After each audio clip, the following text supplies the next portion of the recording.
Welcome to Uplift and Elevate. This is a two-part series. So welcome to Uplift and Elevate. This is our Uplift podcast series that shares courageous stories of individuals getting an honest look into their life, their struggles, successes, and how they broke down barriers to get where they are today. We are Amy and Christina and believe that honest conversations can help give you the elevation and empowerment to write your own success story. Today, I have the absolute pleasure to welcome Anelia Asparuhova, aka Nellie. Welcome, Nellie.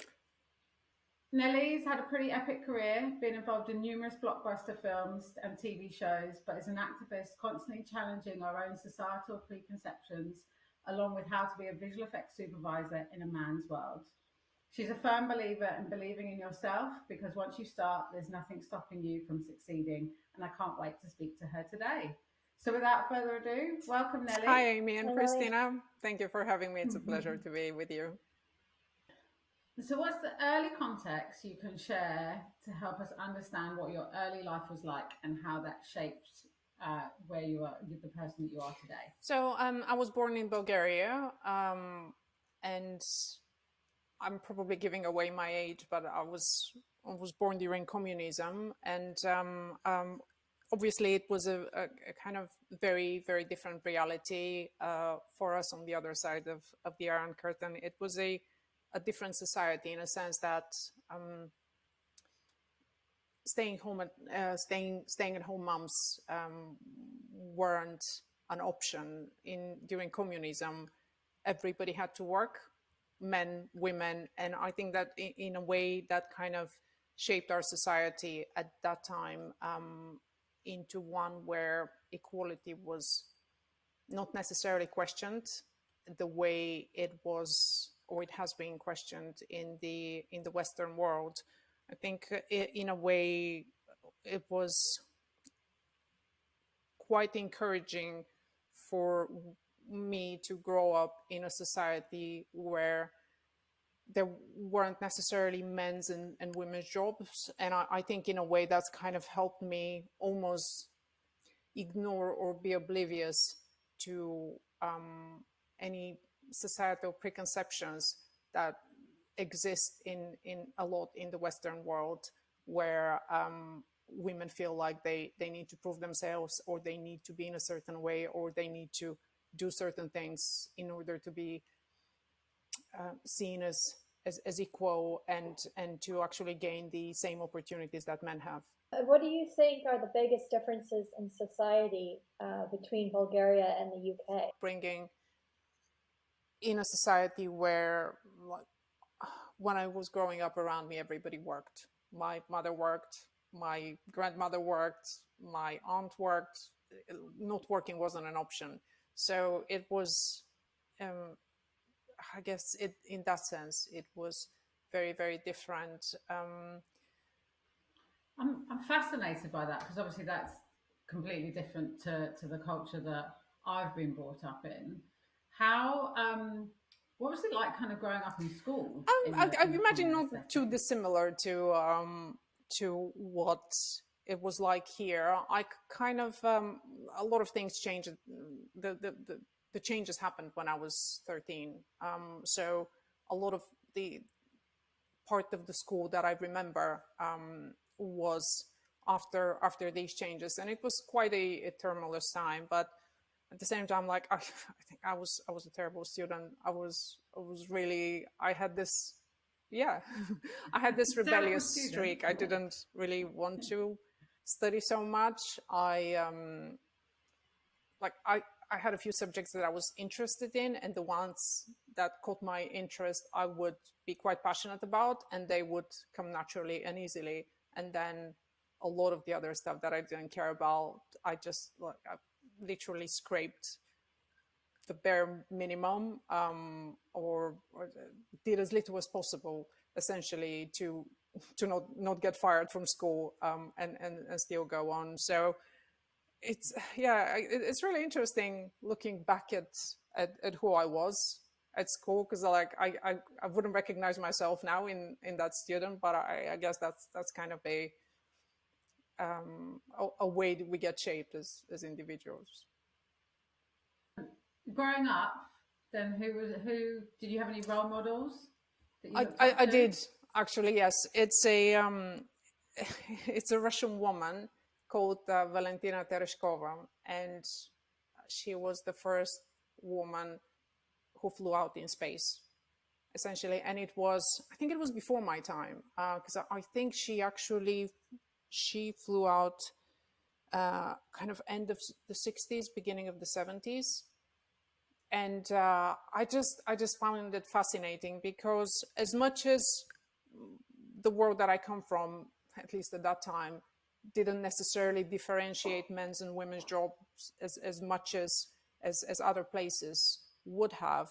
It's still, there were some areas that were considered male only, and I think in a way, like, I really like the fact that she kind of broke into that world, which is actually, I realize now that that's kind of shaped me and the choices in my career as well. But I was fascinated by the fact that she would just go and do it and completely disregard the fact that everybody thought this was a man's area. Out of curiosity, Nellie, what did you want to be when you grew up? Do you know what? I don't think I ever wanted to be someone or something in particular. I think I had a lot of like childish swings left and right of like, I'd see something that will fascinate me and I'd be like, oh my god, I want to be like an actress, or I want to be a cowgirl. I think at one point it was just really random. But at the same time, it's I never really knew, and to be honest, even when I finished school, I had no idea what I wanted to do. I couldn't be bothered with studying anymore. I wanted to start working, and I kind of did a lot of random stuff to start with, because I had no idea what I wanted, what area I wanted to go into. I always had a bit of an artistic streak, and that's kind of in those classes at school when I wasn't listening to whatever was going on. I just like sketch things.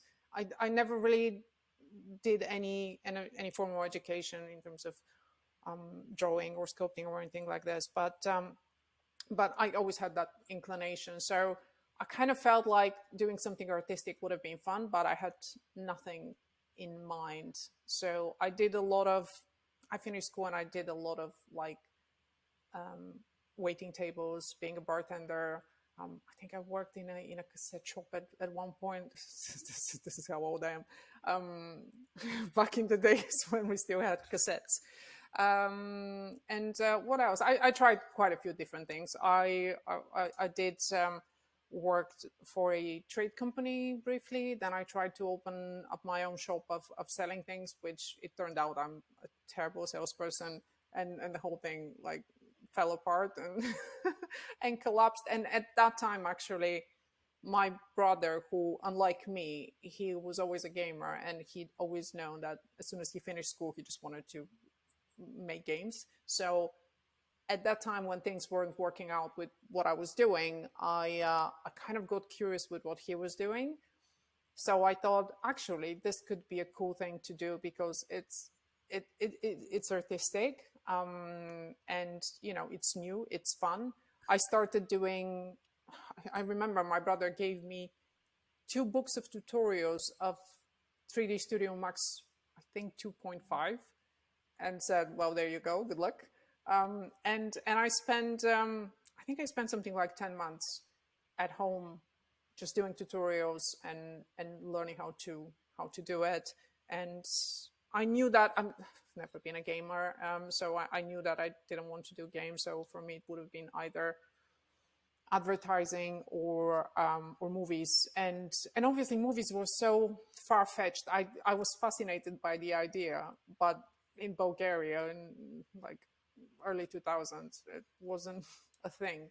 And actually, I was really, really lucky that as soon as I felt like I was ready to start looking for a job, the first visual effects studio, American studio for films, opened in Sofia, and they would literally hire anyone with any 3D experience, because it was such a small market.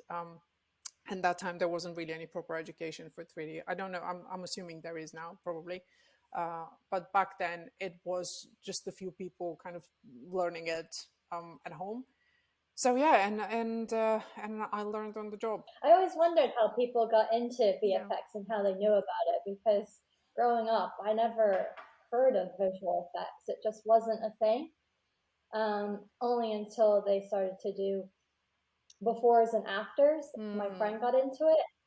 I think it was Band of Brothers, and she had showed me a clip of it, and I was like, ah, the green screen.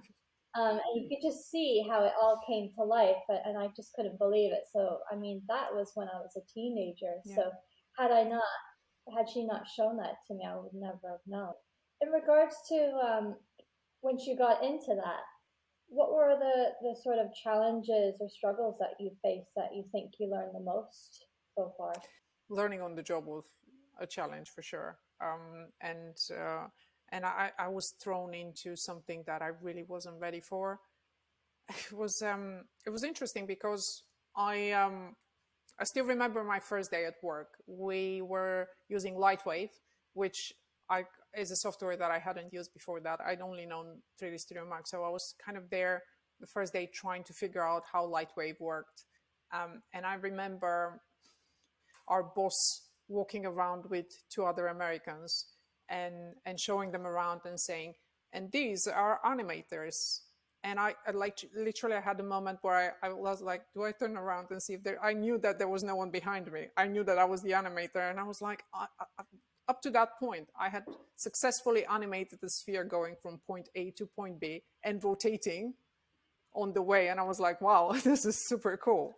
This was my level of animation, and yeah, and I had to animate a crocodile on my first movie, so it was tough. I watched a lot of crocodile footage. I also struggled a lot with later I realized was like a really badly put together rig, but I thought that it was my fault that it wasn't it was just, yeah, it was difficult, but at the same time, you know, it threw me in the deep end, and once you go through this, you kind of come out with a bit of a confidence that, you know, when you've managed to successfully do the job, you come out of it with a bit more belief in being able to do the job, and actually it helps you take on new challenges. We talked before about being, obviously you're a visual effects supervisor. I think there's a stat that I looked up the other day, which is something like the amount of women who are visual effects supervisors only represents 2.9%. I think it's less than 3%. Yeah. How does that feel to be in that minority representing? A bit low. And kind of doing your own thing. A bit like a bit lonely, but no, I'm joking. It, you know what? I think it's just a matter of time. I think in general, like the amount of women, the number of women that I see in visual effects now compared to 20 years ago has increased so much. And in a way, visual effects is a funny world because I think it's very women friendly. At least that's been my experience, unlike some other industries that I've heard of. And I think the reason why there's so few women is because it wasn't really advertised to women as much as it probably should have been. And in a way, it was considered like a very technical role, which isn't necessarily entirely the case. Obviously, you need to be technical to be doing the job, but also there's creativity, there's management, and all this if you want to go into supervision. So I think from what I've seen, a lot of women joined the industry a bit later on, and it does take some time for people from their joining the industry to actually going into supervision roles. So I think it's just a matter of time. I think just people came late to the party, and it's going to take maybe a few more years for them to reach these supervision positions. But I'm working with female supervisors, whether it's creature supervisors, asset supervisors. There's a lot of women that kind of reach these positions, and that's why I kind of want to dispel this myth of like how difficult it is for a woman to get to a supervision position. It isn't. I think the fact that there's quite a few women doing it now just proves that it's possible and it's achievable. And I know we shared with you before that stats that 85% of jobs come to people's networks. We had a conversation about networking, but with that in mind, who do you wish that you could connect with? I tend to, as I mentioned previously, networking is not a natural skill of mine, at least what is generally perceived as networking, which is basically walking around the room with a glass of wine and talking to people for like 5-10 minutes at a time, which it's something I'd be terrible at. But for me, and as we said, that's exactly. That's not... So for me, actually, what networking is, or my version of networking is actually working with good people, and the nature of our industry is such is that we keep working in teams with different people, and people keep moving from one project to another, and actually cultivating relationships with people who are good at their job, and then being able to work with these people again in the future. I think it's really, really important, and also just in general, I think a way of not necessarily networking for me, but of benefiting from knowing other people is I freelanced for about 5 years before I got into into working for films in the UK. And what I noticed is that when you work somewhere and you do a good job, you kind of leave, but then somebody who worked with you starts a job somewhere else. They need people, so they call you up, and it's in a way it's like it's like, yes, just building these relationships with anyone who's good with you and you would like to work with again. And very often these people are from kind of all ranks. I've always, actually, as a lighting supervisor back in the day or an asset supervisor, I've always worked really closely with the coordinators on our team, and all the good ones I've kind of tried to stay in touch with and have a good relationship with. And obviously people who are good at their jobs, they kind of grow in their career as well. So before you know it, you know people who are actually at very high positions because you've worked with them ages ago. Yeah. No, I love that. I think trying to dispel networking as the thing that you do not have to be all thrown in a room together just drinking wine, but actually cultivating relationships is ultimately what networking is. And the more that we do that, the more opportunities everybody has, and the more support I think people feel like they have. It's not just necessarily about where does your next job come from. It's actually access to knowledge, access to share, access to fight, curiosity, as you were saying, like people that you can find out things about and share stuff with. Absolutely. Well. And to be honest, I know a few people who are really, really good at the type of networking that we were mentioning, where they can just work a room and they can make really good connections with people that they've just met and they've spoken to for like 5 or 10 minutes. And I think that's an amazing skill to have. But for anyone who's a bit more introverted and thinking, gosh, I need to learn how to network, otherwise I won't make it. That's not the case. It's a great skill to have, but it's not essential. There's many ways to build connection with people, and some take longer, some take shorter. Well, thank you so much, Nellie. This has been fantastic. It was great getting to know you today, getting to hear your story. So thank you for enlightening us all. It's been a pleasure. Cool. Thank you for having me, ladies. Yes, it's been really great to chat to you. So thank you for listening to Uplift and Elevate. Our goal at Uplift Her is to develop effective and lasting change by focusing on building a strong community, providing essential career development resources, and effective mentoring programs. Don't forget to subscribe to this podcast, follow us on Instagram, and reach out if you're interested in getting involved and learning more about our work.